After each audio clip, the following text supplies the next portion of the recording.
Hi guys, today we will cover chapter 3 in the Robbins and Judge book. Okay, this is the book that I have used for reference for this subject.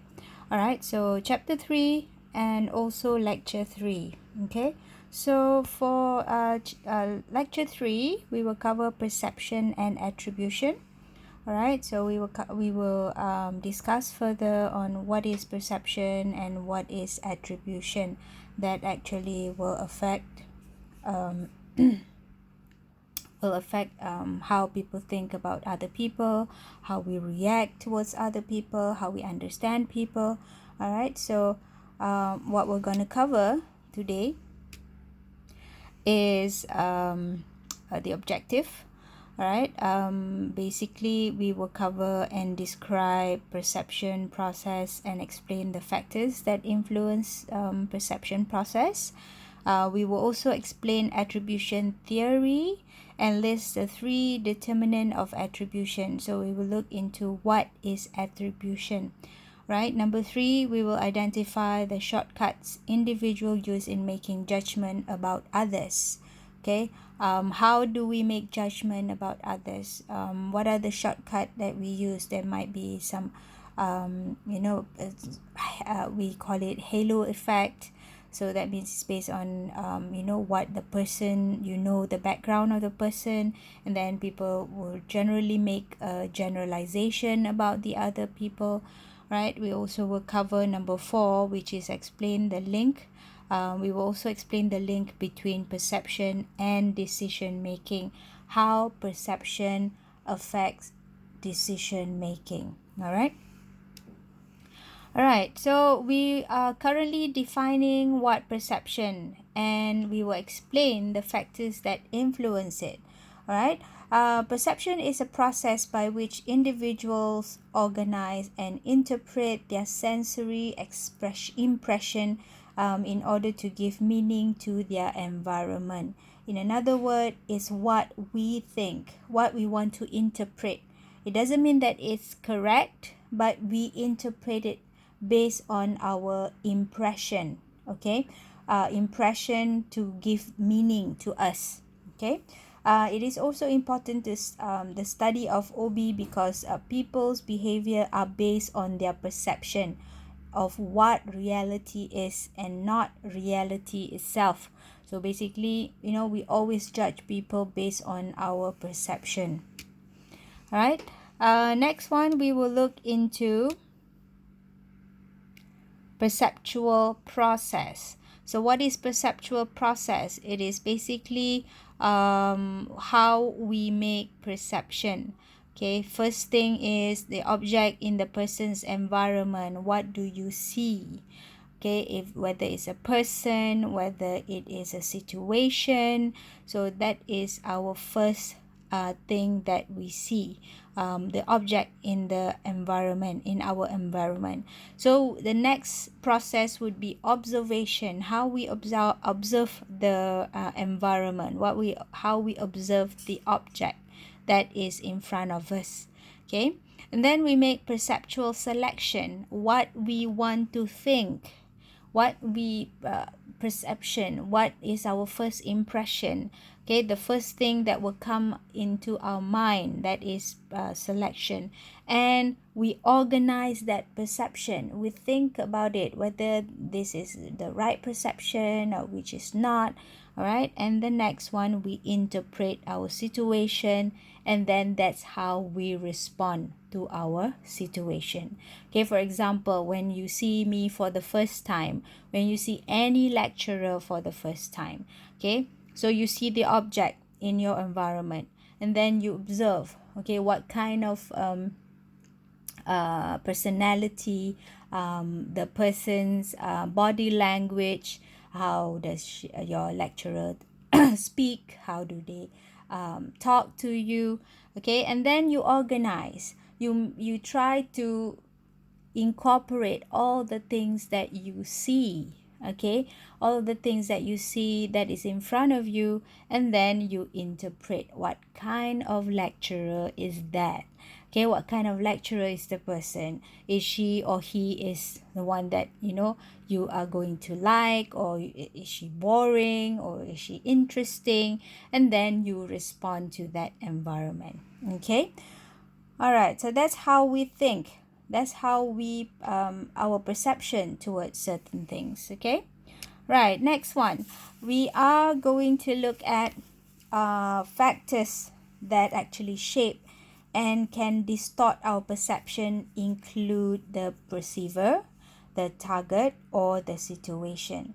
So when an individual looks at a target and attempt to interpret what he or she sees, that interpretation is heavily influenced by personal characteristics. Okay, but personal characteristics of the individual perceiver. So the personal characteristic of the person who is perceiving the situation. So the more relevant personal characteristics affecting perception of the perceiver are basically the attitudes, interests, okay, past experiences, whatever experience that you have before, okay, and also your expectation towards the thing.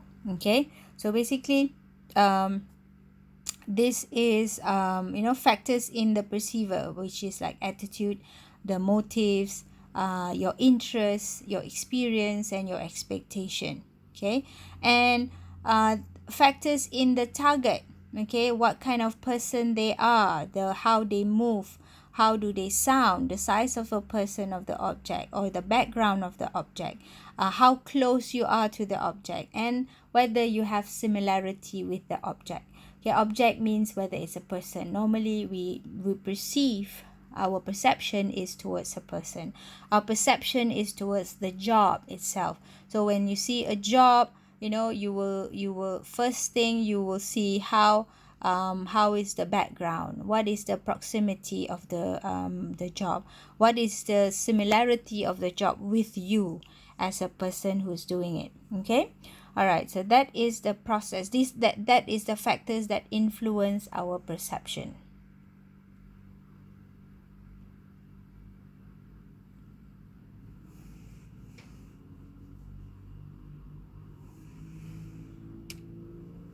All right. Next one, we are going to look into the shortcuts. Okay, as an individual, we use a certain shortcut in making judgment about others. Okay, most of it, whether we realize it or not, we are making shortcuts in making judgment. We always judge people. That's what people say, don't judge a book by its cover, but that is always what we do.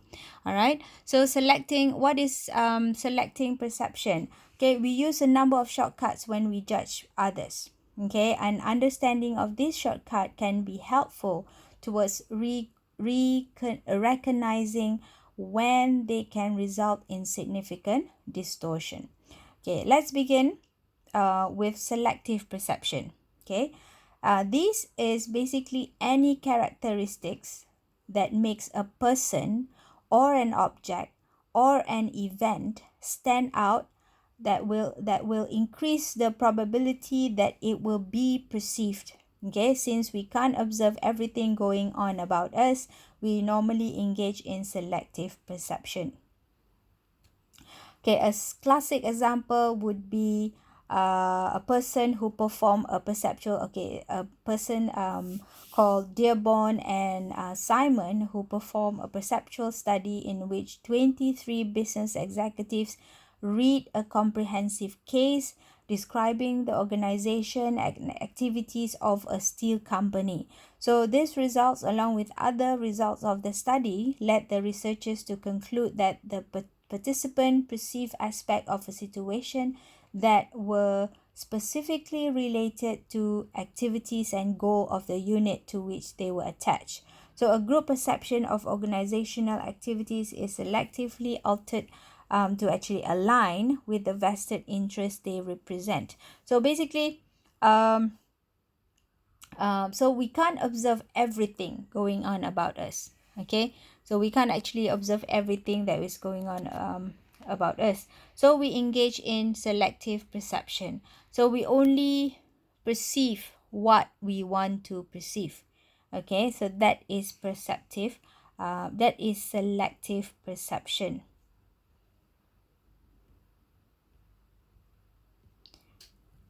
All right, next one, another shortcut that we always do, okay, whether we realize it or not, is called halo effect. Okay, all right, halo effect occurs when we draw a general impression on the basis of single characteristics.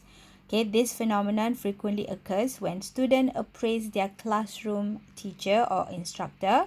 Okay, propensity for halo effect to operate is not random. Okay, right, the reality of halo effect was confirmed in a classic study. Okay, the study where the subject were given a list of traits such as, intelligent, skillful, practical, determined, and warm, and were asked to evaluate the person to whom those traits applied. So when the word warm was substituted with cold, the subject changed their evaluation of a person.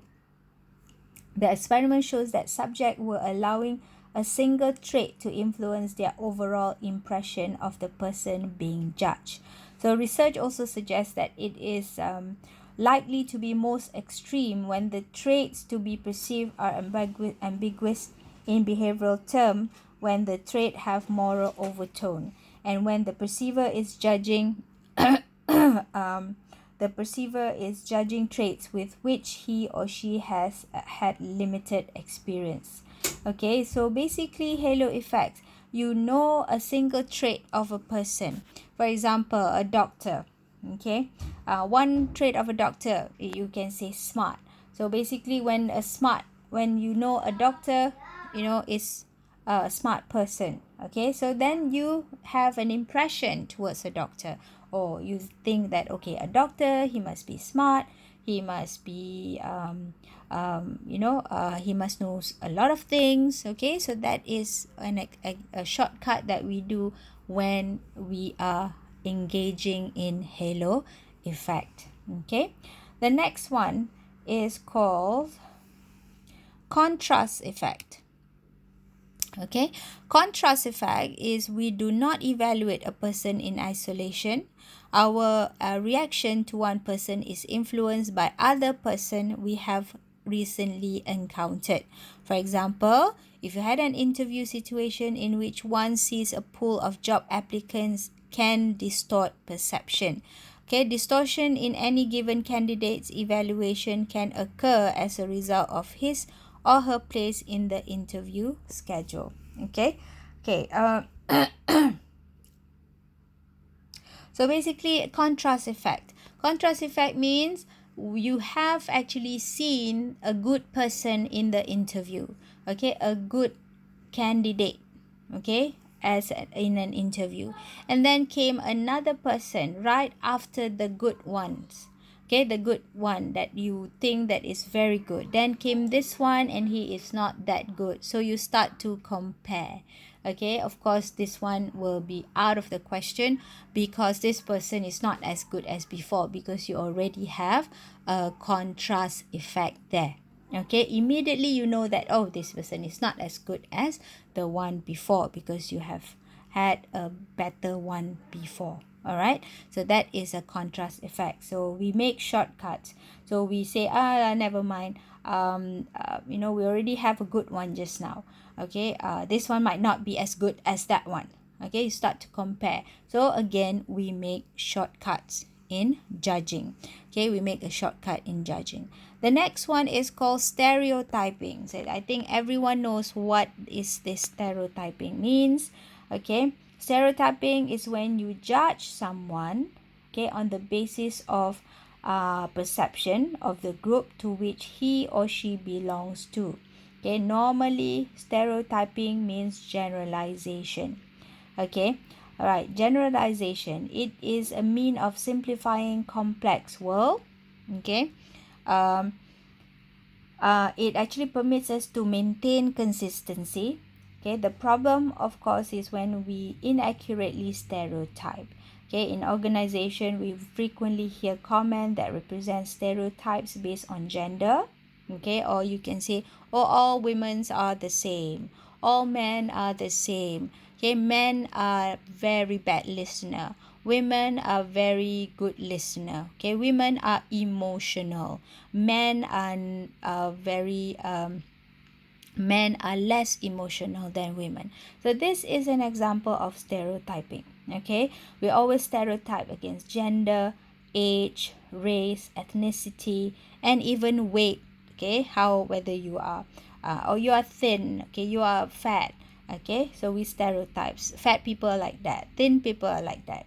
Okay, so we always stereotype and we generalize. Okay, from a perceptual standpoint, if people expect to see this stereotype, that is what they will perceive whether or not they are accurate. So normally this is what happened. This is the without even realizing it, we actually engage in this type of shortcuts, okay, most of the time.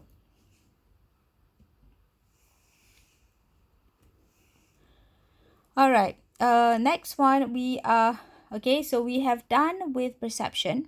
Okay, we have done with perception. Now we are going to continue with attribution theory. We are going to explain attribution theory and the three determinant of attribution. Okay, so what is attribution? Attribution theory suggests that when we observe an individual's behavior, we attempt to determine whether it was internally or externally caused. Okay, that determination depends largely on three factors, which is distinctiveness, consensus, and consistency. Okay, right. We will talk about each of these in a different next in our next slide. All right.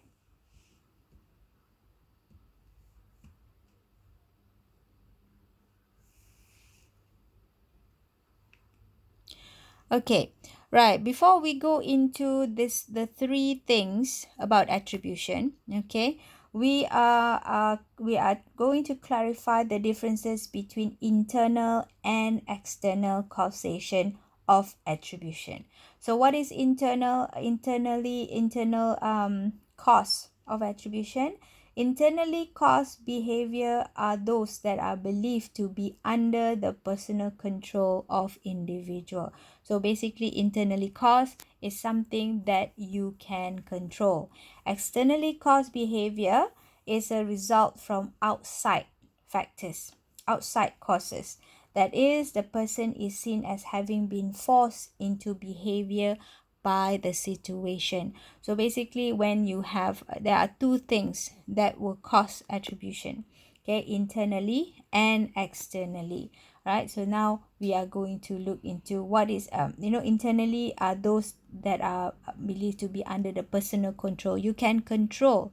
Okay, and external is something from the outside which you cannot control. All right, so the next one we will look at the three determinants in attribution theory. Okay, this includes distinctiveness, which refers to whether an individual displays different behavior in different situation. Okay, distinctiveness. Okay, different behavior in different situation. So there are high in external cause and low in internal cause. Okay, that is the factors that influence determinants of attribution. Okay, the next one is called consensus. So this occurs if everyone who is faced with similar situation respond about it in the same way.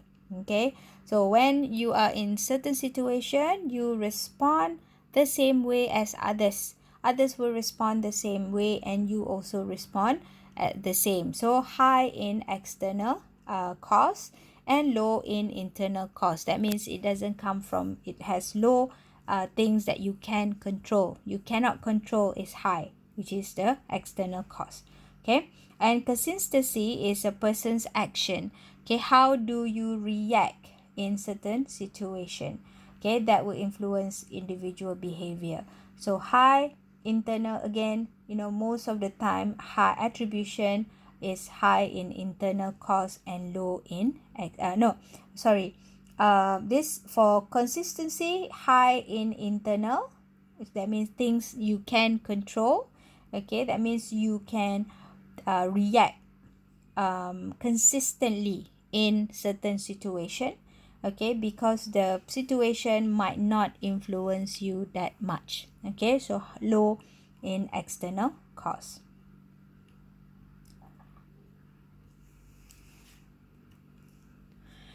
All right, there are a couple of confounding concepts that actually influence attribution theory. First, a fundamental attribution error is that we have a tendency to underestimate the influence of external factors and overestimate the influence of internal or personal factors. So in addition, self-serving bias is a tendency for individuals to attribute their own success to internal factors such as their ability or effort, while putting the blame for failure on external factors such as luck. Okay, so basically self-serving bias is when um,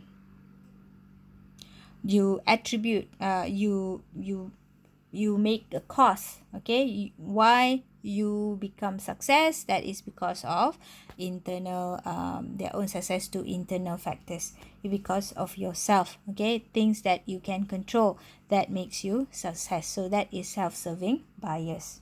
Okay, right. All right, so next one, we are going to look at how shortcuts is being used in making judgment about others. Okay, how people sometimes have these shortcuts, whether intentionally or not. We always use this shortcut. Our mind will straight away engage in this shortcut. We make certain perception towards others. Okay, making certain perception towards others using these shortcuts. Okay, especially in employment interview. Okay, the first application in the employment interview, you can see that evidence indicate that interviewers make perceptual judgment that are often inaccurate. Okay, in addition, agreement among interviewers is often poor. Okay, different interviewers see different things in the same candidate and thus arrive at a different conclusion about the applicant. Okay, interviewers generally draw early impression that become very quickly entrenched. Okay, studies have indicated that most interviewers' decision change very little after the first 4 or 5 minutes of the interview. Okay, because interviews usually have so little consistent structure. Interviewers vary in terms of what they are looking for in a candidate. Judgment of the same candidate can vary widely. So for example, when you go to an interview, that's why they say the first 5 minutes is very important to make the first impression. First impression is to do what? That is the first perceptions, okay, of the interviewer. If the first 5 minutes they don't like you, they would not like you. Okay, they would, if they have a negative perception towards you in the interview, okay, in the first minute, in the first 5 minutes, it will really hard to recover. Okay, so but if you catch them in their first impression, their first perception is good, positive perception towards you, then you can actually have the possibility to land a job at that place. Okay, all right, next one, we are going to look at another shortcut in terms of performance expectation. Okay, evidence demonstrate that people will attempt to validate their perception of reality even when those perceptions are faulty. Okay, self-fulfilling prophecy, or we call it Pygmalion effect, characterize the fact that people's expectation determine their behavior. Okay, expectation will become reality. For example, a study was undertaken with 105 soldiers in a defense force who were taking a 15-week combat command course. These soldiers were randomly divided and identified as having high potential, normal potential, and potential not known. So the instructor got better results from the high potential group because they expected it, confirming the effect of self-fulfilling prophecy. So that means that perception will, in terms of performance expectation, okay, you have A student, B student, C student, okay, you categorize them. A, these are the group of student. B, these are the group of students. C, these are the group of students. So when they come in to your class, for example, when they go for an interview, it's already been divided.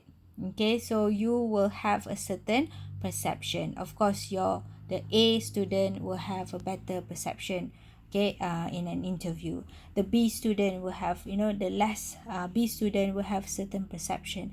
And the expectation, they can do better because they are better in their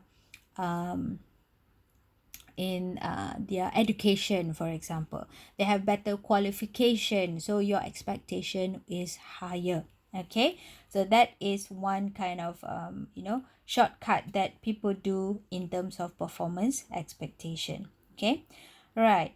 Next one, perceptions in terms of performance evaluation. Okay, so the third application of shortcut is in performance evaluation. Okay, so an employee's performance appraisal is very much dependent on the perceptual process. Although the appraisal can be objective, many jobs are evaluated in subjective terms. Subjective measures are judgmental. Okay, to the degree that managers use subjective measure in appraising employees, what the evaluator perceives to be good or bad employee characteristics or behavior will significantly influence the outcome of the appraisal. Okay, right. So performance appraisal also, there are people are using shortcuts. Okay, depending on that employees, okay, whether the employees is known to be lazy, or that employee is known to be very good. This is a good employee, so your expectation or your evaluation toward the person also will vary. Okay, you have make your shortcuts, okay, so that because of their background. Okay. Okay, we are going to link or explain the link between perception and decision making. Okay, so how perception influence decision making. Okay, individual in organization constantly make decision. Okay, they make choices from among two or more options many times during the day, and at different levels of importance or intensity. Top managers determine their organization goals, okay, what products or services to offer, how best to finance the operations, or where to locate new manufacturing plants. So these are the decisions that are made by organization. Okay. Middle and lower level managers determine production schedule, select new employees, and decide how pay raise are to be allocated. Okay, people like the non-managerial employees, okay, also make decision, okay, including whether or not to come to work on any given day, how much effort to put forward once you are at work, and whether or not to comply with a request made by the boss. Okay, so a number of organizations in recent years have been empowering their non-managerial employees with job-related decision making. Okay, authority that historically was reserved for manager. So decision making occurs as a reaction to problem. There is a discrepancy between some current state of affairs and some desired state, requiring consideration of alternative courses of action. So every decision requires interpretation and evaluation of information. The perception of the decision maker will also address these two issues. Okay, data are typically received from multiple sources. Which data are relevant to the decision and which are not. So alternatively, it will be developed and the strength and weaknesses of each will have to be evaluated. Okay, so basically these are how perception influence decision making. Okay, in top management, top managers have a certain type of decision making that they have to make.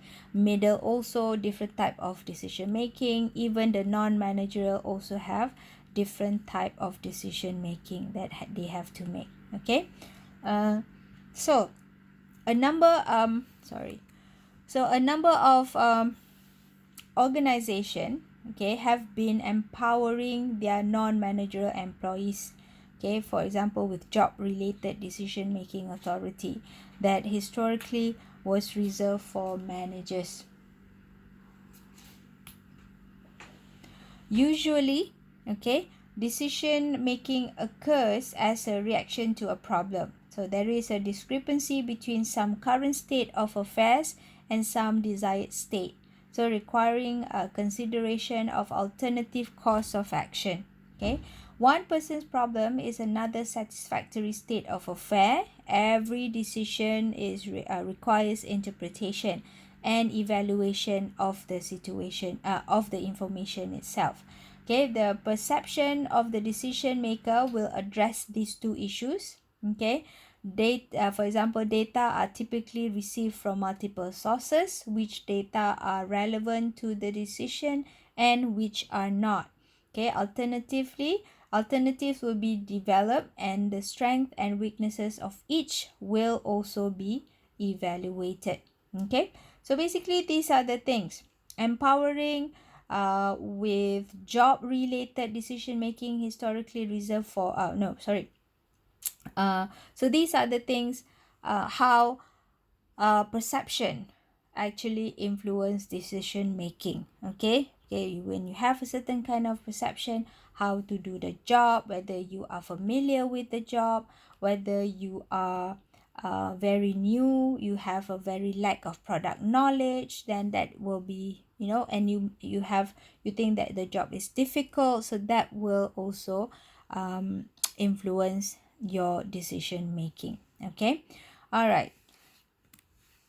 And we are going to summarize the implication of this perception towards influence to managers. Okay, so the concept is actually presented in this chapter began with the discussion of perception.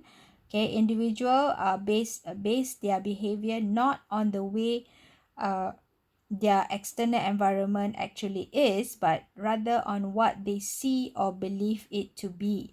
Whether a manager successfully plans and organizes the work of employees and actually helps them to structure their work more efficiently and effectively is actually far less important than how employees perceive the manager's effort. Okay, employees would judge issues such as fair pay, performance appraisal, working condition in very individual ways. Okay, to influence productivity, okay, we also need to assess how workers perceive their job. Okay, so absenteeism, turnover, job satisfaction are also reaction to an individual perception. So if they don't like the job, the absenteeism will be high. Okay, if they don't like the job, they will go and find another job, so that will be very high turnover, that will cause very high turnover. So dissatisfaction with working condition and the belief that an organization lacks promotion opportunities are judgment based on attempt to create meanings in the job. Okay, the employee's conclusion that a job is good or bad is actually an interpretation of the job itself. Okay, so as a manager, okay, we must spend time understanding how each individual interpret their reality. And when there is a significant difference between what someone sees and what actually exists, okay, will eliminate distortion. So basically, you know what you perceive and the reality will actually you know can influence the manager decision making. It also will influence the staff itself, the employees, how they perceive about their job, whether they like their job, whether they don't like their job. All right, that is how perception will influence managers, and perception will also influence the employees itself. Okay, I think that is our last slide right there. Okay, so this is the end of lecture 3. Okay, we will cover lecture 4 in our next in on Friday, and on Friday I will see you in a face-to-face lecture. Okay, so I think we will see you guys in lecture on Friday, and that's all for now. So hopefully you can listen through this lecture and try to digest whatever that we were discussing about. If you don't understand, feel free to ask your tutor or to explain, or feel free to ask me. Okay, you can where to get hold of me, where to contact me. You can email, you can WhatsApp, or you can also write it in the Google Classroom. Okay, that's all for now. All right, you have a nice day, everyone. Bye bye.